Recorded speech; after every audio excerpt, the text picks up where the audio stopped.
I got to explain something.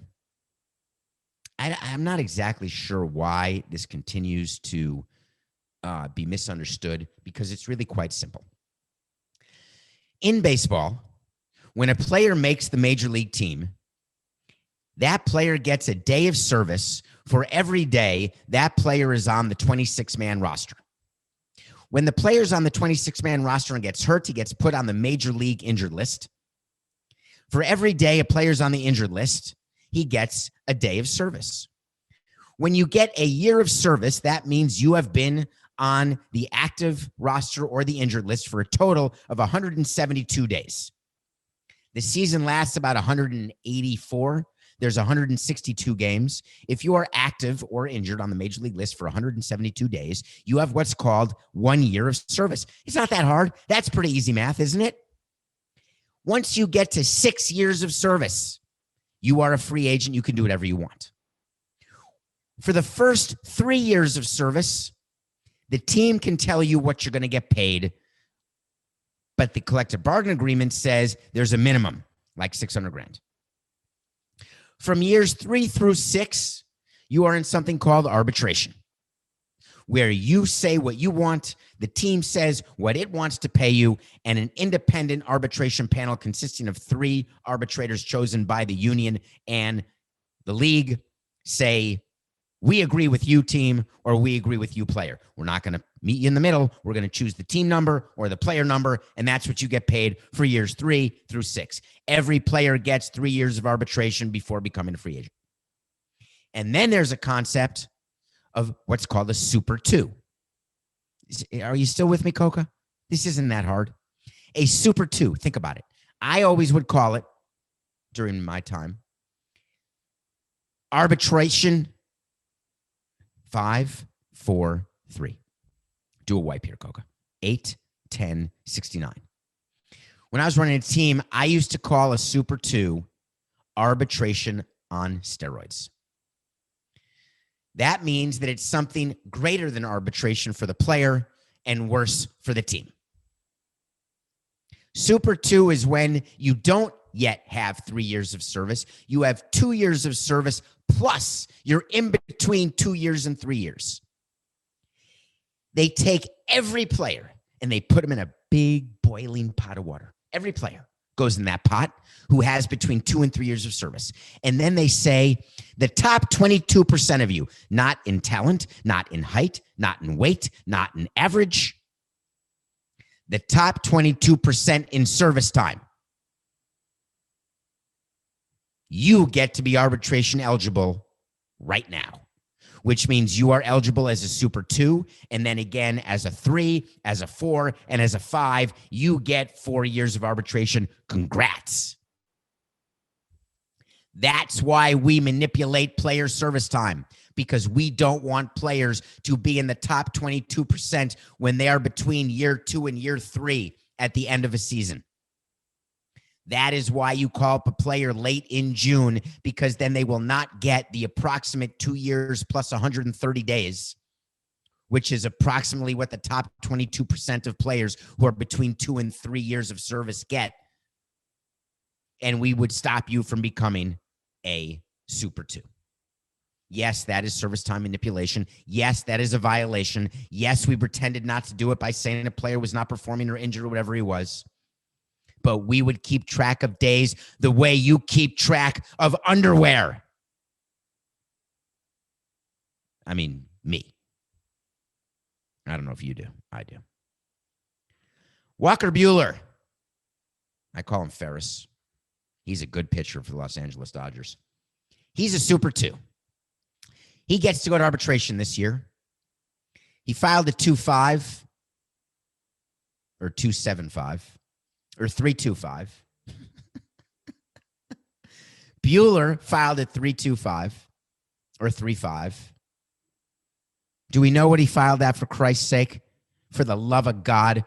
I thought it was 3.25 and 2.5 were the filing numbers. In any case, the Dodgers are a file and trial team, and they made a deal with Walker Buehler. They signed him to a 2-year contract, and I want to talk about it because it's very interesting to me.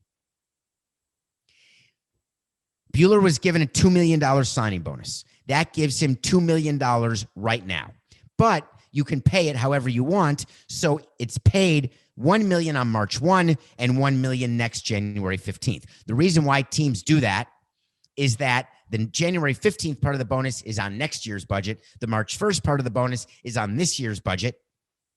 And when the league and the union is looking at the salary of the player, they only count what is this year, half the bonus, so it's 1 and 1. That means that Buehler's salary, whatever it is, add $1 million, and that's his salary for 2021. But of course, in arbitration, when you're in the room, you get to say that's a long-term deal. That's not a comparable that we need to think about when we're trying to decide this player's salary.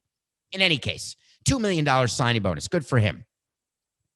$2.75 million this year as a Super 2 in salary, and $3.25 in 2022. That's 3.25 plus 2.75. That's $6 million plus $2 million signing bonus. That's a 2-year, $8 million contract for Rocky Buehler, and people are up in arms. How could it be? Why would he agree to such a small deal? Here's the answer. He's getting 275 plus 1 is 375 this year. As a first-time eligible with the World Series, with great bulk in the postseason, but with some injury, he is getting a very high number as a Super 2 first-time eligible pitcher. Next year, if he were to go to arbitration again, he would have to perform over 162 games, try to get some more Cy Young votes, try to get some more postseason action, show that they have great attendance in Los Angeles, which is another thing you can show to try to get more money, have a very good year on a great team, and go into the room and get a raise off the 275, claim you want to get a raise off the 375 because that's half of the bonus. You could even claim you want to raise off the 475 because you got a $2 million bonus right now and a salary of 2.75. To get that raise, and if you are the best of the best, let's say you're going to get a double.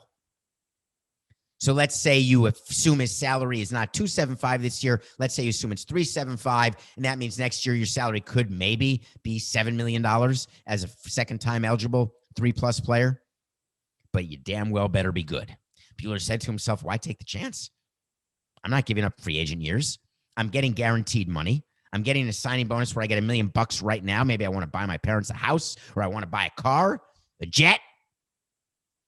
But then you get into the detail of this contract. And here's the interesting point. When you go to arbitration, the contract that the arbitrator decides that you either get paid the team submitted number or the player submitted number, guess what's not in that contract? Any bonuses. Never. You don't get a bonus for being an all-star. You don't get a bonus for being an MVP. You don't get a bonus for innings pitched. You don't get a bonus for anything. It's a straight contract. And we would always hold that over the player's head. Hey, you want to go to arbitration? If you go to arbitration, just know we're offering you right now $100,000 if you're elected to be an all-star. We're going to give you $500,000 if you're the league MVP or the World Series MVP. Oh, you want to go to the room? Fine. None of that's going to happen. Do you know what Buehler got in the second year of his contract? If he starts 14 games, that means that he misses more than half the season, he gets an extra $500,000. If he starts 16 games, he gets another $500,000.